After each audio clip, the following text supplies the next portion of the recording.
welcome back here to the North American LCS. We've had a fun little time during the break. It's pretty awesome. Hey, every time those people can get happy is a good time. I agree.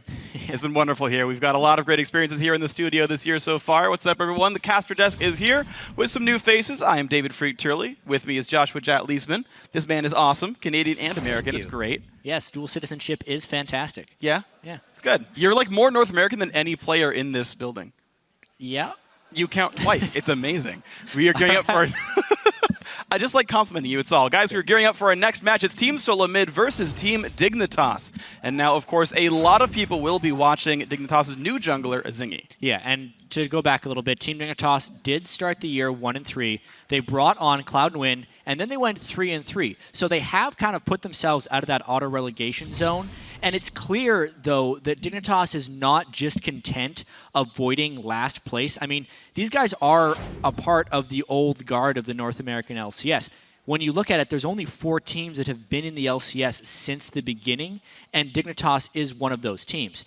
They're going to continue to try out new junglers now until they find one that fits them and they feel like they can become a top-tier team. Dignitas once again. Yeah, and the roster turmoil for Dignitas has, as we've seen, sort of produced mixed results, so we'll see if the upswing does happen here. But it's going to be a very tough match for Zingy. Now, we talked about him in the beginning of the show, but for those of you just joining us, he was on a challenger team, TSM Darkness.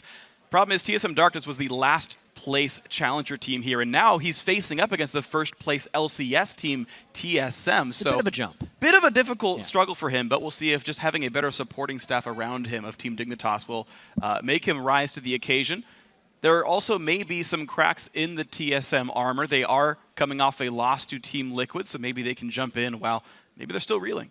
Yeah, to go back to that game, it was a 53-minute match, which makes it the longest game so far this split in North America. But TSM just would not stop fighting. They had every turret down, every inhib down, and then they staged several valiant base defenses. They actually aced Team Liquid twice to keep that game alive. And in the larger picture, it's kind of a never-say-die attitude that TSM has. Even in best-of series, losing a game, being down 2-1, they will continue to fight, and they show that they improve as the series or season goes on. I mean, if anything, it was actually a feel-good loss for the fans because of how well Turtle performed down the stretch. Mm-hmm.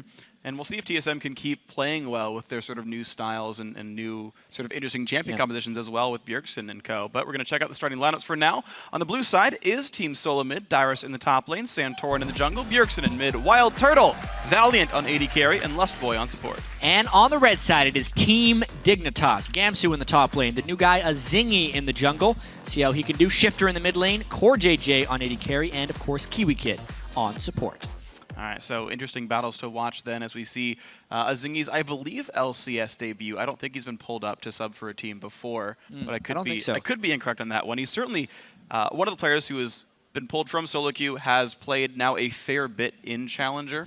And he's a player, if you don't know, who's really known for very oddball champion picks. Which is kind of strange, right? Zingy has been on the public's mind for quite some time because he always shows up in high elo streams playing those oddball picks. I mean, this is a guy who has huge wins on Karthus and Fiddlesticks again and again, making it really hard on people. I've also seen him doing a lot in solo queue. He played a bunch of Warmogs Vi and would just take Dragon early on in the game, not really do anything, get the Warmogs, win chaotic fights.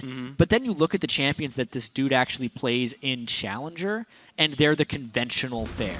Which kind of removes the greatest strength that a Zingy brings. But at the same time, you do have to fit into the team you're joining, and they're not used to playing with cards and Fiddlesticks. Sure, of course not, but Dignitas picked him for a reason. They think that when he plays Jarvan, Vi, Pantheon, and okay, maybe Fiddle, right, they can make that work. Dignitas, they want to be a go-in team, and we'll see if Zingy can fit that mold for these guys. They wanted him over Cloud&Win, who was at least passable with these guys.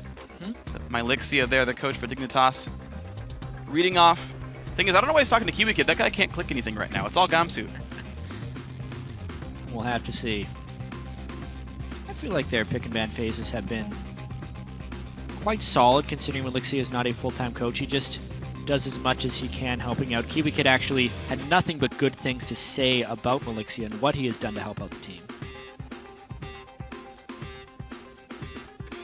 And as picks and bans go through, Shifter, we Kassadin talked about being that. banned. Yeah, the Yeah. first ban Kassadin's huge. We have to talk about that. I mean, it was, what was it, 3 games in a row that he's played Kassadin. 10-1-9 against Team 8. Even in their loss to COG, he was good on Kassadin. And 13-2 against Winterfox in their win.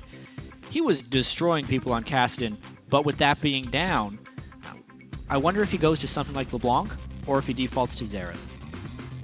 It'd be really interesting. Or does he find another assassin? Does he play Zed or Talon or something suddenly and you know, get these big plays? Team SoloMid, they banned the Thresh away.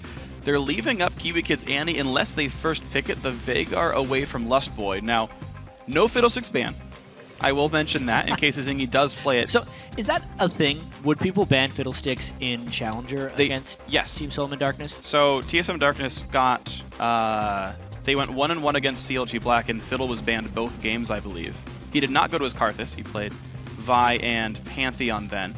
And then they played against TDK. They didn't ban Fiddlesticks. He didn't play it, and they got 2-0. So... Fair enough. Every game they could have banned Fiddlesticks, or could have played Fiddlesticks and didn't, they lost. If that even counts as anything. The Karthus manner. Lysandra makes sense in the first pick right here. One of the highest win rates in the North American LCS. Sorry, I just got excited. Why not? 13-1, you can see Lysandra in North American LCS. Of course, TSM is the only team to have beaten Lysandra as well. Huh. It would make sense for the Annie. Yeah. The Karthus would be stylish as well as potentially good for a Zingy. I expect the Annie, I think they're going to be going with something like Vi here. I think Annie's Sivir would just make more sense being their contested champions. They're strong. They're things that Dignitas likes to play. It again makes you wonder why Thresh was banned, unless they're trying to make Dig pick Annie here and there's something else good coming soon for TSM. That's very unexpected. Because Kiwi Kid relies so heavily normally on his Annie playmaking ability, but now Morg, The thing is, Morg can go in 3 different lanes. That is not necessarily a tell. Yeah, so Dignitas picking up an early flex pick. Now, Lustboy, of course, is known to play the Annie, though, himself, and it seems like neither team really falling into that trap right now. Santorin gets his Rek'Sai. TSM maybe locking in all their solo lanes right away and waiting on their bot lane, interestingly enough.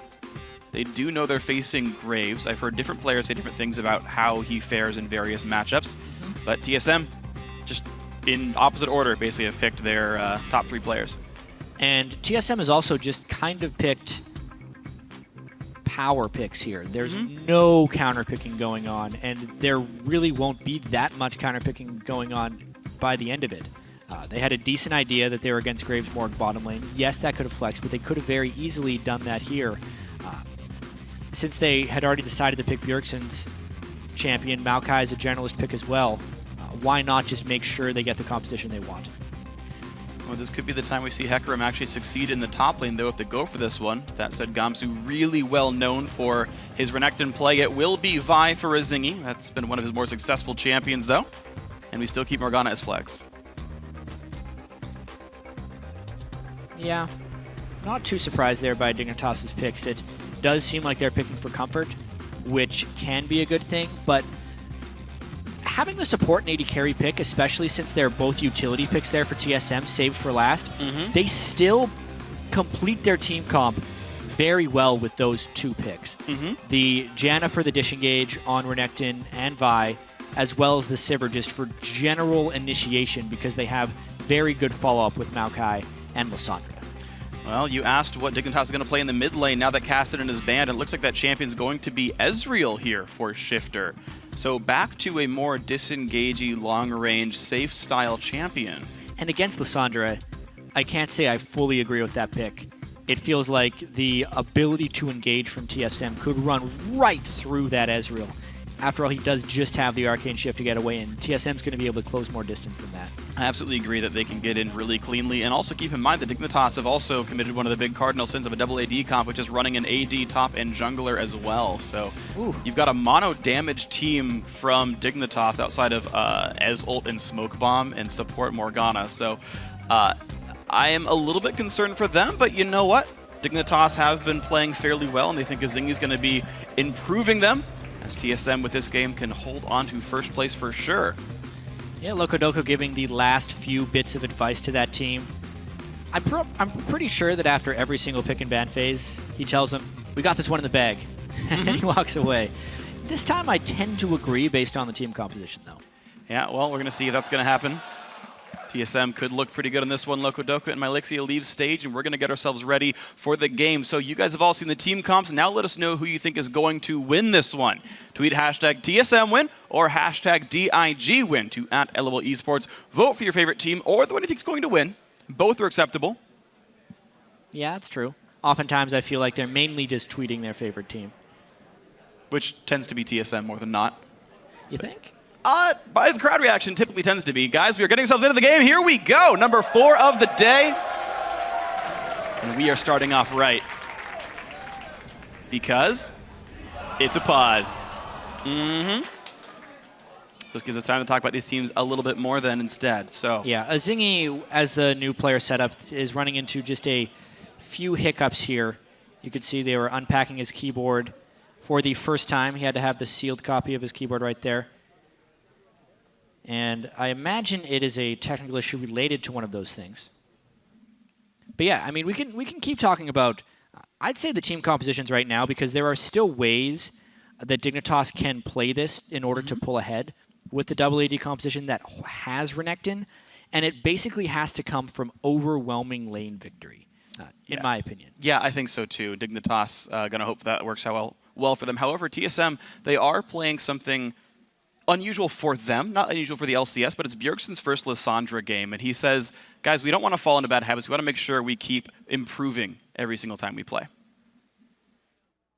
It's more just when you have been complacent before in the past, you can really catch yourself like, oh, am I doing this again? Why am I not like waking up on time? Why am I not perhaps like not eating before a scrim set or something? So we try to catch each other as a team constantly and talk to Loco about like, what are we doing? Are we being complacent or are we practicing at a top level? And games like this are ones you don't want to be complacent about. It's a game you expect TSM to win with how far above Dignitas they are in the standings. Yeah, and they definitely did have a small bit of complacency in their game against Gravity back in week 4 when they did that, Zed with 7 offensive items from Bjergsen, and they ended up dying a whole bunch of times. But yeah, we are back into the game. All right, we are back on this one. And curiously, if we can hover over this Vi, she has 26 ability power. Now, Ignite is not on cooldown. That's not the reason. Oh, dear. That is ability power, Quints, and Glyphs on Vi. So what happened there was Azingi loaded into the game with the wrong runes. However, I believe because the rune check would have been done, you cannot remake the game if it is your own fault for going in with the wrong runes. If there is a bug determined that makes you go into the wrong runes, you can't. But this time, he does have the wrong runes in this game as Vi. Not the best place to start in the LCS. Dignitas preparing the level 1 again. They did this against CLG. This time to less catastrophic results, though. And Lustboy loses a whole lot of health. And Kiwi Kid just got himself either 15 gold for that one. So, hey. Now, Azingi, I think, is just following in the footsteps of the late, great Hotshot GG, where in the very first LCS game ever, he played against TSM with no runes at all, and they won that game. Is that the secret? Yep. I'm very interested to see how he can even sustain in the jungle as an AP start on Vi. This would have been like his Fiddlesticks or Karthus page, pretty much. Yeah. I mean, he had one ready. He clearly knew he could have played the champion. So the E does have an AP ratio. In fact, it'll do 18 bonus damage per cast. So his AoE is going to be real good later on in the game. But for now, he's in trouble. This is not something TSM is going to realize until they see him. They will know there was a pause for a technical issue of some kind, but they obviously won't know the reason. I wonder if we'll see Santorin get to walk over this game a little bit, knowing the other jungler is so handicapped here. Right now, standard clears, though. Vi tends to run attack damage and attack speed for those pages, so does punch weaker than normal. But, so far so good. Vi, one of the, let's say, safer clearers thanks to that passive shield. And that aforementioned E bonus damage, he did learn at level 2. It is just so slow, though. I mean, look where Santorin is in his jungle right now. He'd already cleared 2 camps. Krugs were taken elsewhere, and he's already made it to his blue buff, whereas Zingy with the same 2-camp clear is a good 10 to 15 seconds behind. But we know how that is. We're probably going to have to focus on the rest of the map. Santorin should have a big edge. Yeah, so we have gotten ourselves into standard lanes. Shifter 1v1ing Bjergsen in the mid lane. This used to be one of the big marquee matchups of the North American LCS as well, where Shifter was one of the players that could really challenge Bjergsen's throne as best mid NA. Yeah, Shifter's definitely had a decent-sized fall-off since he had the amazing Deathless KDA type games, especially in his CS. I mean, if you compare amongst mid laners this year, CS at 10, Bjergsen is the #1 mid laner at 83, and Shifter is the #9 mid laner at 71. It's a very big difference. So picking Ezreal and Dignitas needing to win this early game / laning phase heavily in order to win the game puts them in a pretty difficult position. So they can keep their heads in it, and Dignitas can maybe get out of these lanes. We look at the rest of the matchups, and actually, they're kind of all pretty grim right now. You can look at the scoreboard down there. Renekton of all champions, curiously, actually behind just a little bit under Dyrus, but he's pushed in, so you expect that to go back up. But their bot lane, CoreJJ and KiwiKid, a lane we have actually complimented many times for their laning plays. Maybe they turn it around here. A little bit of a trade, but they're down 9 minions early game. I've actually seen this bottom lane matchup fall in the side of Sivir in really good Sivir players because they can spell shield the buckshot and then try and out-trade that way. Wild Turtle and Lustboy have not been typically strong laners in the NA LCS thus far, partly because Wild Turtle takes bad trades and partly because Lustboy is very committed to roaming and helping the rest of the map. That's true. This one will be currently in the favor of Wild Turtle, but there's always kill pressure when you're against KiwiKid and CoreJJ. And we'll see how much pressure as well the Vi and Rek'Sai can put in as this game goes on as well. As they get pushed down and back, ward control ends up being a really important factor, and KiwiKid did just put a trinket ward in the lane brush, meaning he's missing one for River. So either they miss vision control or a Zingy wards for them. And that might spell Santorin coming in. So, talking about this game a little bit more team comp-wise, Dyrus has a very straightforward build path here. I think he wants to get Frozen Heart almost as quickly as possible. Maybe he does the Rod of Aegis to Frozen Heart, but I'd almost expect this to be one of those Catalyst to Righteous Glory games with a very quick Frozen Heart. Because as soon as Dyrus becomes a big-time frontline, he shuts down pretty much everybody on Team Dignitas. Yes, Gamsu and Zingy can have small amounts of armor shred, but that's just simply not enough to deal with an incredibly tanky Maokai Rek'Sai frontline. Basically, before Dyrus gets Frozen Heart, Dignitas needs to have an edge on this game. KiwiKid's Ignite has to flash away early and thankfully dodges the Void Spike, but in comes a Zingy at the same time. Nice knockup by Santorin, stops the damage, and out goes a Zingy. Level 5 Rek'Sai flash knockup onto CoreJJ as well. The binding misses. The flash from Wild Turtle is not enough, but the Void Spike's going to be, and Santorin picks up first blood. Oh no. Oh, Shifter! Nearly gets 2 of them for it. Yeah, that was a very close engagement right there. Zingy had some nice timing on his counter gank. That was the right position for him to be in as Vi. But he was not able to get his Vault Breaker onto the priority target. They ended up barely dying on the fall away, and then Shifter only barely able to salvage that because the lanes are still losing. Yeah, they absolutely are. He's down in minions, and keep in mind it was first blood gold plus an assisted kill, so it's actually, that kill is worth twice as much as Dignitas' kill, even though the scoreboard says 1-1. TSM do get that 90% vote, to the surprise of probably no one. Oh! Yeah, that's when the Shifter ultimate killed someone. Yep. Went back 3%. And pulling in a lot of the fans by himself. We'll see if that can keep going. Santorin just hopping through some tunnels. He could have just used one right there. I feel like he has an excess of tunnels in that lane. As far as this gank is concerned, though, KiwiKid, nice timing on the flash. And TSM had burned plenty of their cooldowns right there. Wow. And Zingy just was a little too short with that flash Q. He could have potentially Q flashed and completely avoided Santorin. He didn't expect the giant model size of Rek'Sai to interrupt his Vault Breaker because it was right on the edge of that thing. Yeah. that honestly could have gone either way. Absolutely could have, but unfortunately a little bit too close. And if I do know my mechanics correctly, simply right-clicking someone as Rek'Sai will automatically pop up when they are in range. So To auto attack, yes, because it will queue up the auto attack. right, so Turtle late on the spell shield means Buckshot comes in after a second and a half, and Wild Turtle takes a pretty bad trade, but he is still up BF Sword in this lane matchup. Yeah, but because of the BF Sword, he has a somewhat lack of health potions. His ability to sustain back up there is diminished. He did spell shield the all-important ultimate, though, saving his skin. That was absolutely massive. Yeah. Wait, was that a Lust Boy shield or a spell shield, though? Because I'm unsure which. I'll have to double check, but I believe that looked like a spell shield. Wild Turtle also spell shielded that Lysandra. I'll check that right now for you.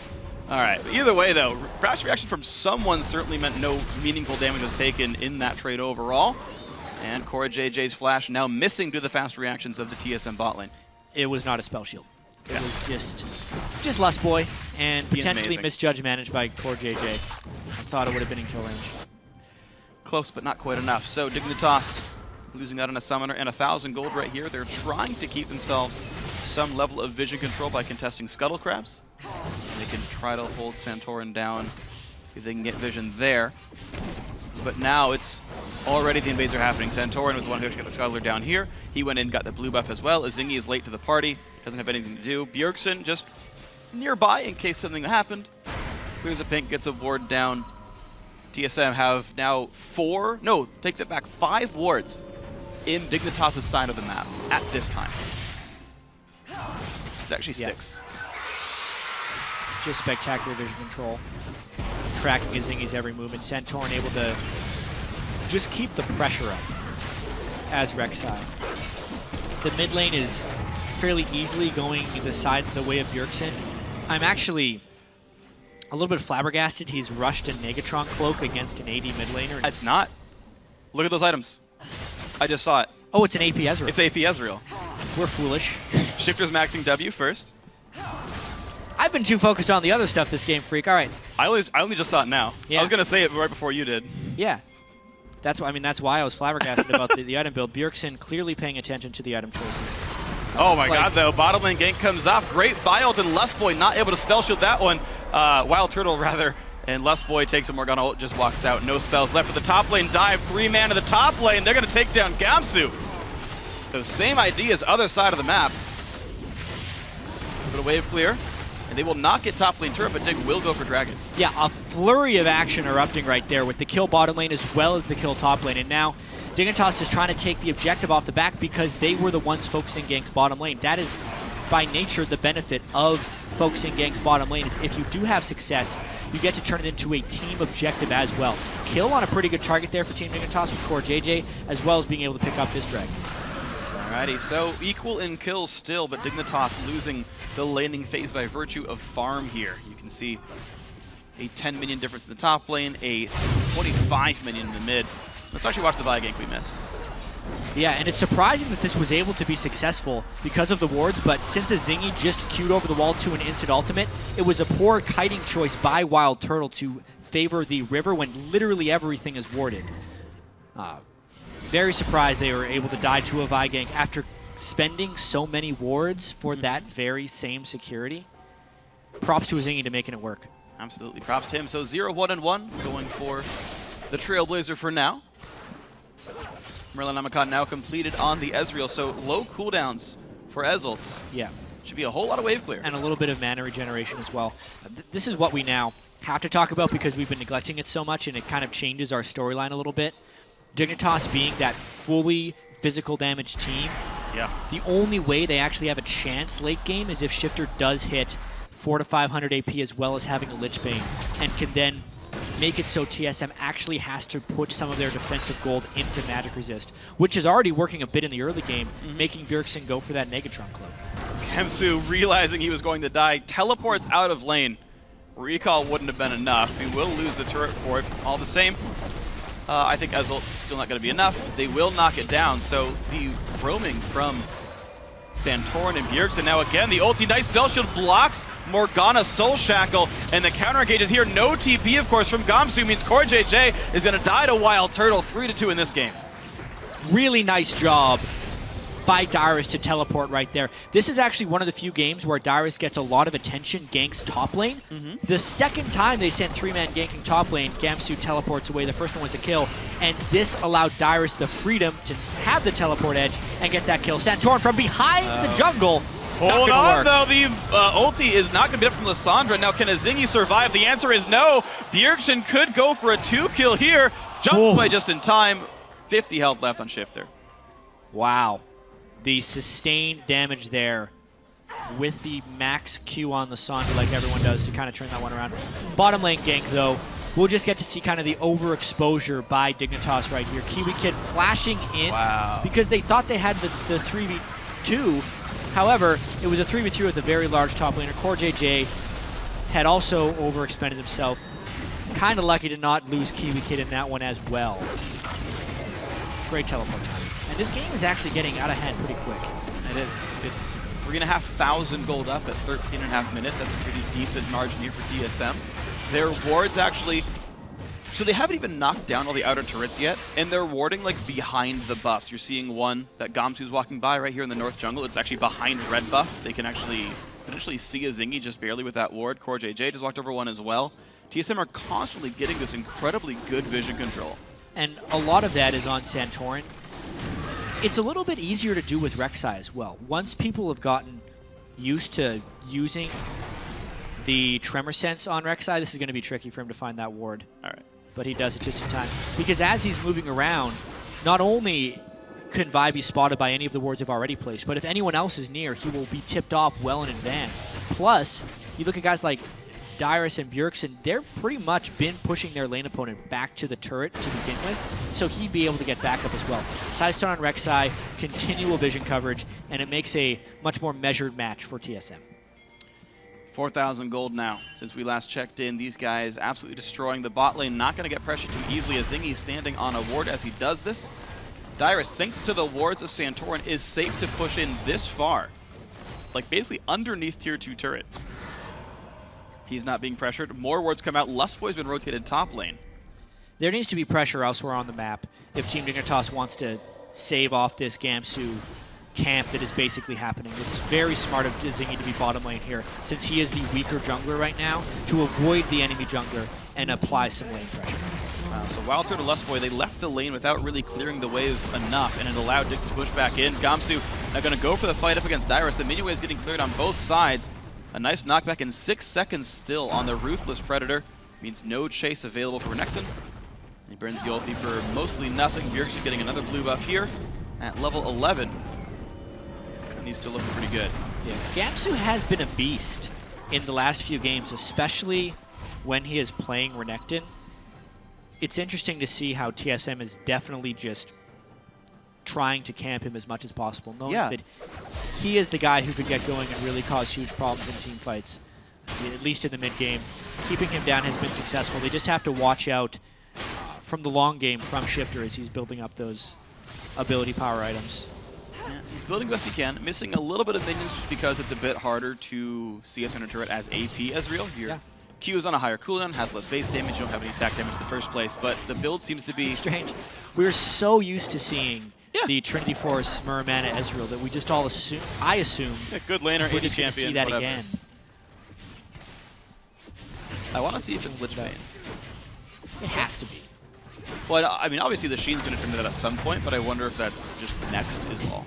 If he went Morella Nomicon to an Iceborne Gauntlet, I would be so angry. Oh, doesn't quite land that one. Santorin is safe, and he knows Dignitas is over the wall over there. That was so clever there by Santorin, though.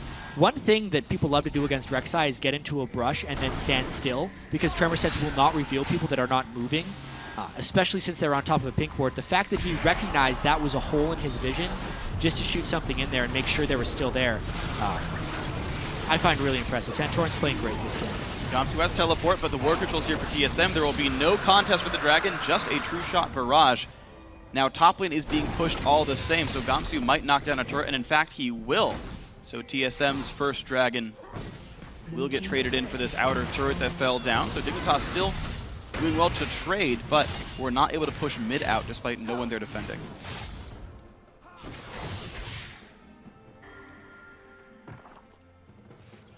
honestly, the fact that Team Dignitas has been able to pick up 2 turrets here is very good for their chances. The game was kind of running away from them when it was 2 turrets to 0, since they had been getting pushed back so heavily in lanes. But because they've been pushed back in lanes, the fact that turrets are 2 for 2 right now speaks to some sloppy wave management there by TSM. I'm very surprised they allowed Gamsu to get that return turret after being so heavily pressured through the early game. Yeah. Well, speaking of pressure through the early game, though, Bjergsen has managed to keep Shifter's turret very well pressured. It's nearly dead, and Shifter hit 200 minions at almost exactly 18 minutes. Definitely one of the faster marks we've seen in the North American LCS. He hasn't been under any pressure at all. No kill threat, no ganks seem to be attempted, and Bjergsen just hasn't missed any minions as a result of that. And you're right, there's the Frozen Heart into Righteous Glory for Dyrus, by the way. That is the build after all. Yeah, he made it to his Frozen Heart.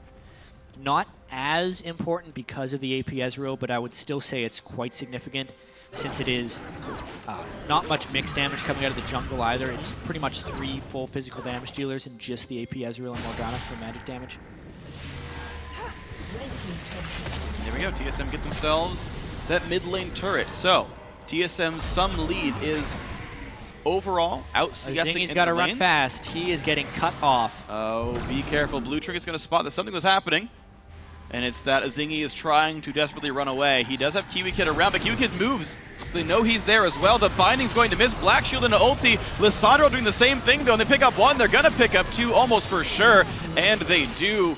They lead him into Kiwi Kid for the death. Team SoloMid recognized when they had Azingi out of position. They just chased him, cutting off all areas of retreat. Ended up costing Kiwi Kid as well, who would have wanted to just try and recall away as that collapse was happening. Wild Turtle spot into Ezreal through a ward. Easy spell shield, blue buff, steal all the same by knocking everyone down. And Team SoloMid, you mentioned maybe missing a couple of minion waves here and there and not keeping them under control, but by and large still they are playing much better as a team, constantly in the face. Dyrus now contesting a red buff. Lustboy's going to ward that up. Just there is really nowhere Dignitas can go without being spotted. Yeah, this is not quite a perfect game by TSM. I'm sure there's things that they would have liked to do better in the first 20 minutes. You know, not giving up the top lane turret to Gamsu, not getting killed by that Ezreal ult early on when they could have just hopefully seen it called out by Bjergsen and being more on the alert for it. But aside from that, strategically, they've played quite well. Their lanes are generally stronger here. Their team composition in the late game is better, and they're controlling the early game with a better late game team, which can't really ask for much more. You really can't. So TSM looking poised to continue their dominance of first place. With a win here, they actually would guarantee first place by the end of the week, if you count tiebreakers against CLG. And so, still looking like the great North American hope. I got to run into them and ask them where their sort of priorities lie. In terms of, are you prepping for your opponents this week? Are you prepping maybe for IEM? That's in about a week and a half for these guys. Good question. And he said, well, I mean, it's a mix of both. Like, we do care about prepping for IEM because it's international, you know, this is important, but Wild Turtle certainly did not say that he was slacking off at the NA LCS prep. And we're very poised to beat these guys up. Azingi getting caught out one more time by Bjergsen, forced to flash out. Black Shield keeps him safe. Good save by Kiwi Kid. TSM just continuing to mount pressure. Dyrus is now splitting in the bottom lane in case these guys want to rush a Baron at some point. I think they're going to go for that right now. It doesn't look like there's all that much Dignitas can do about it. Jeez, I mean, Kiwi Kid could ward and they could teleport in with Gamsu, but even that would be pretty dangerous. They know Azingi's gone, so the threat of a steal is low. Shifter's ultimate did come up, though. He's got to shoot it off to try and steal. He's going to try. No, not going to be quite in time. Good smite at about 600 health from Santorin means Baron at 22 minutes goes to Team SoloMid.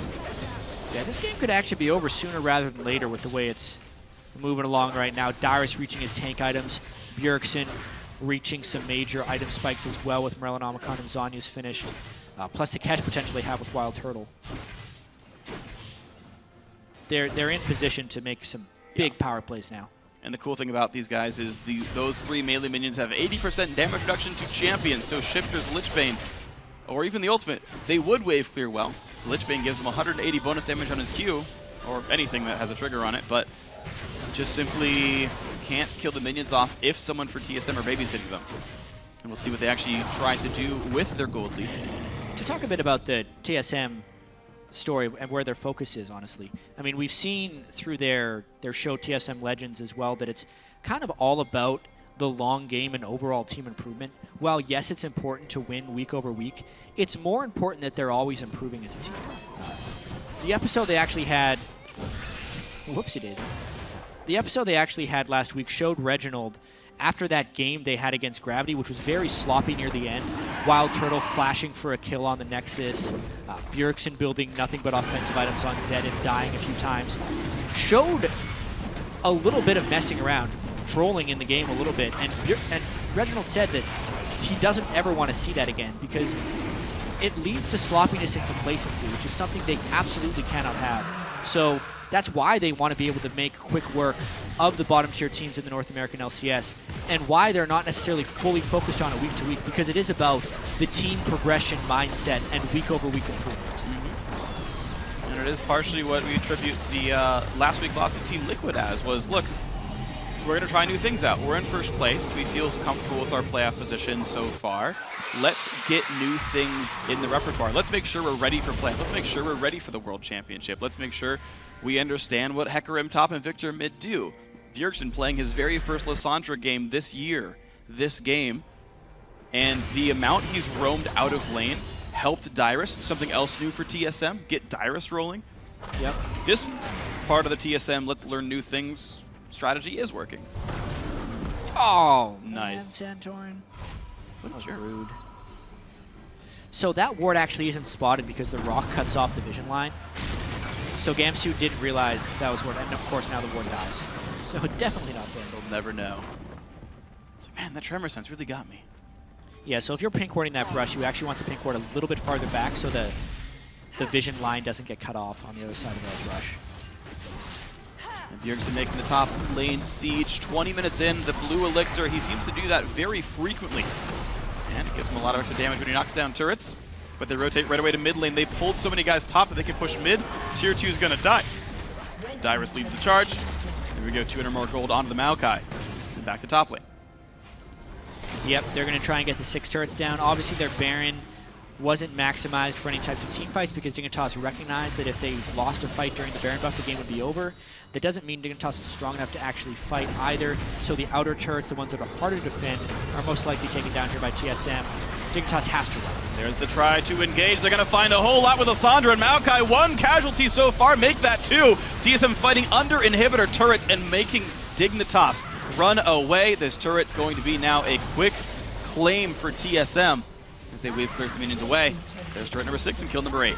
Yeah, Dignitas was hoping to maybe bait a fight that stretches into their inhibitor turrets, where they can use the vast power of that laser to take down some of the tanks, because right now their champions certainly aren't strong enough to do so. Wasn't quite enough, though. They died before they could really get to safety. Here we see Dyrus just jumping in with Righteous Glory. The pile-on team composition. I mean, this is what we saw in Champion Select. Then they somewhat avoid the turret aggro because Bjergsen has Zhonya's, Santorin gets the Janna shield, and they get their damage out on people that did not have the damage reduced by the turret. I suppose going to try something cheeky here. Wild Turret is just going to do the brute force method. Oh, Shifter has no warmth at all. There's the flash in by Lustboy and everyone else. There's the quick kill pickup. Blue buff to Wild Turtle and a red for killing Ezreal, I believe. No, I take that part back. You already had it. But either way, yeah, get the blue. Why the heck not? Still a good buff. 6 turrets down. Baron's timed out. No dragon just yet. But time to push in some bases.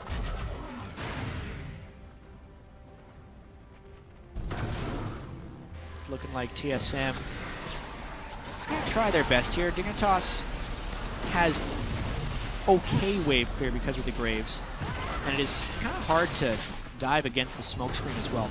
But TSM is going to try and shove up as many waves as possible. Eliminate the wave clear possibilities from Dig. They're going to try a desperation fight here. He's going to get some good damage on Bjergsen, but Zhonya's is still up for the guy, and they already pick off the Vi. Bjerg not forced to use any of his major cooldowns for this. Core JJ will finally take the Liss ulti, and that's a 2 for 0 so far. Frozen Tomb really living up to its name. Gamsu now also falling 3 for 0. And a new wave coming in top and mid right now. I don't blame Team Dignitas for taking that fight. They knew they had to do something, and why not try and fight while the team is a little bit split up, but it gives up the inhibitor.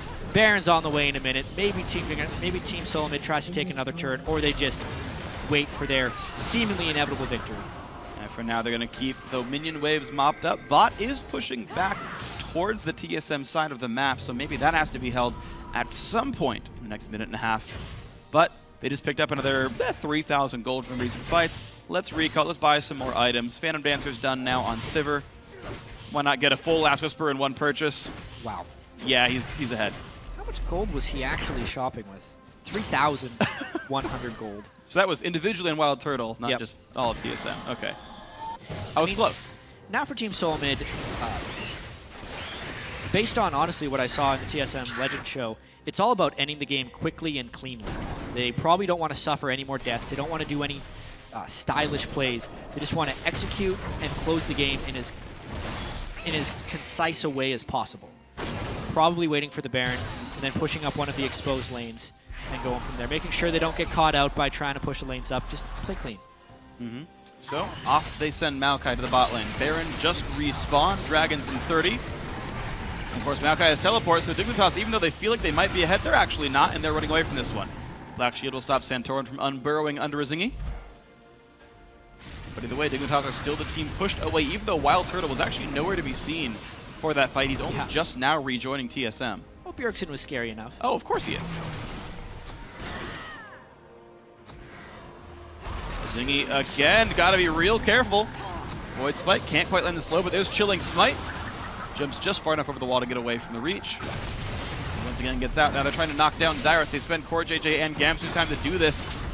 It is a 4 versus 3 elsewhere on the map. This Maokai is still slowly running away. There's the flash burn by Gamsu for a stun.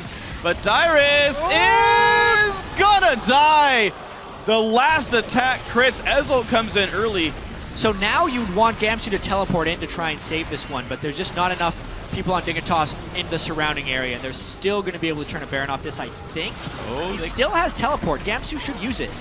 Shifter goes in, looks for the Baron. He goes down first, though. And TSM do claim that one for themselves. Santorin had used Smite, I believe, to help kill the enemy jungler. It makes it a overall 2-for-1, and then Baron number 2. Gonna say that wasn't clean. No. If I had to say it. But they do get the Baron. A few more kills across the board. Dyrus suffers his first death. Shifter tried to make the hero play. Uh-oh. Gamsu stayed a little bit long. This is going to be a much shorter chase than the last one. He didn't even move. He knew. Baron empowered recalls. They ran through the jungle to flank him. That was nice. Dragon number 3 on the way. Yep. Now Team SoloMid, 31 minutes now into the game. Middle inhibitor got taken down. They grabbed Baron. They grabbed Dragon right after. The Maokai split push worked. He died, but so what? You got Baron for it. Bjergsen was outside the pit that whole time waiting for a Zingy. They picked him off well before Baron was stealable. That was pretty nice. Bjergsen with the Baron buff as well as a death cap completion puts his ability power at 751. On the Lissandra, very little magic resistance has been able to be bought by Dignitas. Plus the Baron minions are here. Dyrus takes the turret. Bjergsen, no! Caught out on his own. A bit alone in this one. Gonna pop the instant zonies as well, which means he dodges Core JJ's ultimate, and it's a 1-for-0 so far as Zingy also getting caught, and there's just no damage output left for TSM. Bjergsen maybe just baited all of Dignitas by himself. Dig force run away. Nice route there for Dyrus. Can they knock down Gamsu? The answer is yes. Bjergsen shows up. Maybe he can't. Nope. Okay, take it back. Double kill for Dyrus. Shifter getting chased by Santorin. He might just die. One more attack. No, he's going to heal. That'll be it. They have Baron minions and 4 people live. TSM looks like they're going to be closing out this game with Baron, I think. Looks like they should be able to. Shifter now with no ultimate. 3 seconds on the Morgana. There goes Nexus turret number 2 right here. And with Wild Turtle being the only casualty of the fight, they are now going to go for the fight. Shifter gets 1. Still goes down. This will be the Nexus finally. 32 minutes, 23 seconds into the game. TSM in control the entire time. Some pretty quick games today, honestly. A lot of these North American teams have been able to end the match in a fairly quick fashion. This one by TSM, it showed them being in control for the majority of the game. Obviously, a lot of that came from the strength of Bjergsen. This time, it was Bjergsen making his own advantage and then helping out Dyrus more so. I mean, we talked about that at the start of the day. Dyrus normally having to fend off 1 to 3 attackers. This time he turned the tables on Gamsu. Had his own team to back him up. Shut him down. Absolutely impressive play by the whole of TSM, really. Wild Turtle with a lot of very clutch spell shields. The one where he blocked a Flash Soul Shack was very impressive. Lust Boy with a clutch shield to block a Graze collateral damage earlier on in the game. Just the small mechanical plays, very nice by TSM. Bjergsen's roaming, as you mentioned, very good as well. Smiles on the faces of this team, and why not? This was a largely very well-played game by these guys. Yeah, it definitely was. That moves him to 9-2. Staying in first place. Really unfortunate debut by Azingi for Team Dignitas. Going into the match with the wrong rune page, kind of stopping him before. You don't need to stack disadvantages like that. First game with the new team against the #1 team in the North American LCS, and you start with 26 ability power. Doesn't help. Doesn't help indeed. Maybe, he gets into that counter gank 10 seconds faster and he turns that one around. I mean, it's a lot of hypotheticals that you maybe don't want to waste your breath talking about. It's hard to say, like, this was one of the key reasons that one gank couldn't turn it all around, but certainly Azingi 0-7-2. I mean, it puts you in a hole before the game begins. Sure it does. That's the biggest problem. Yeah, that's fair. So he would have had to play that much more better than Santorin. No, you're right. So that did not happen there. Shifter on Ezreal, losing team, but 3-3-0. Core JJ actually the same score line. So, you're still seeing individual contributions are there for Dignitas, and I feel like outside of them trying to find a jungler that works, individual contributions was never the problem for Dig. Right. But it's getting the entire team on the same page, or getting the entire team on the same skill level almost, really, where they're trying to find an LCS-worthy jungler. And that game shows us they still might continue that search. Yeah, it's really hard to tell what happens after one game. I know. Right? It definitely didn't start off on the right foot. I think we can say that. But there's plenty of games to play. They got one tomorrow. All right, we'll see what Dignitas can do tomorrow. I believe they will play Team 8, but for now, going to send it over to the analyst desk to break down TSM's 9th win of the split. Thank you, Frick, Sir Freak, as coined earlier in the broadcast. A solid win by TSM there, showing dominating form, as Freak had pointed out, in that they are looking to no longer become complacent, and I believe they did that there. They didn't, futz around in the mid game anymore. They just went for it. Yep, no more toying with their food. They just went straight for the throat. They were done. Showing that they can overcome the AP Ezreal buy strategy. And that's an unfortunate thing. I mean, we have to take that into consideration when we look at this loss for Dignitas, is the fact that they had, an AP Vi in the jungle. She comes out of the jungle with no wards after her first back because she can't even clear enough camps to get that vision control, and is playing from a deficit the entire way through the game. Honestly, I feel so bad for Azingi for his first game in the LCS. Not only did he already have to go up against TSM, the #1 team, but he has to go up against them on Vi with AP runes. I've done this before. When you forget to switch rune pages, it's a terrible experience trying to clear early with AP runes. And on top of that, their team... They Talk to me, Kobe. Talk to me about their team. I feel like they were in Champion Select, and they got down to the last pick, and they picked in Ezreal, and then they're like, oh, we don't have any AP, guys. And Shifter was like, I got this. Don't worry. I'm going to go AP Ezreal. And Ziggy's like, yeah, me too. I'm going to go AP too. We're going to be fine. But, even if you're planning on going AP Ezreal this game, once you see Lissandra and Maokai and picking that into, they went into this game with a really, really, really steep hill to climb. Exactly, yeah. Try and come back. There might be a time and a place for an AP Ezreal, but it is not against a Maokai and a Lissandra, because you're forced to be more aggressive with Eing in and being in range for Ws. You also can't burst anybody either. And even if there is a squishy, Maokai's going to make them less squishy.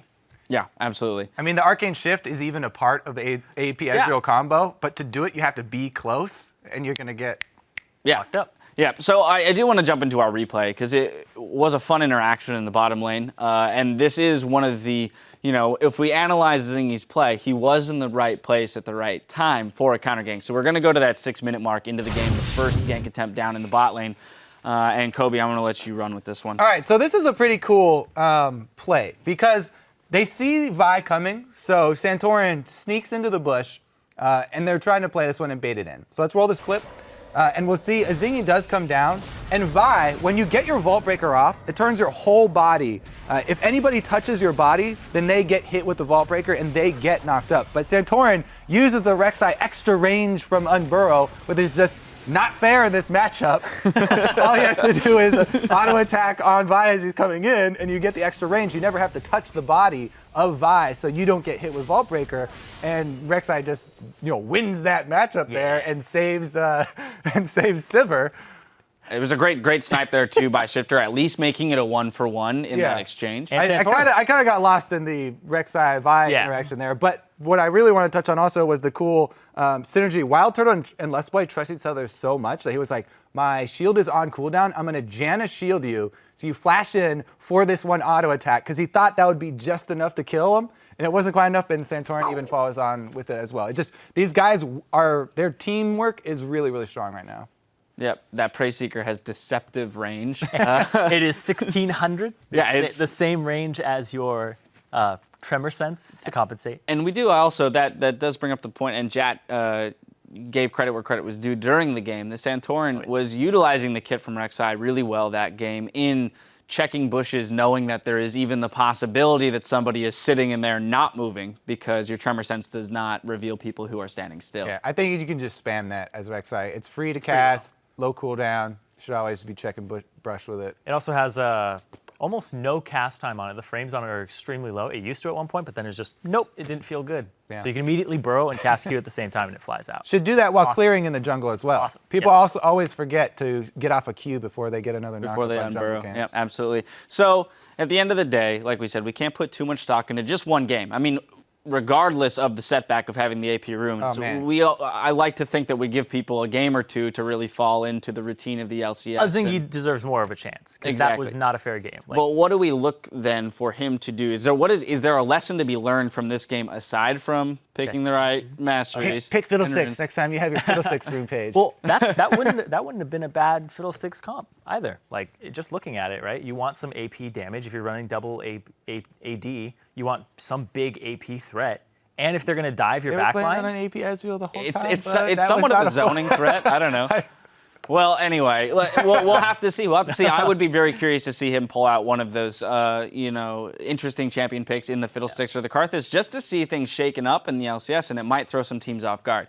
Well, there is still more league coming your way after this break. Counterlogic Gaming faces off against WinterFox. Stay with us.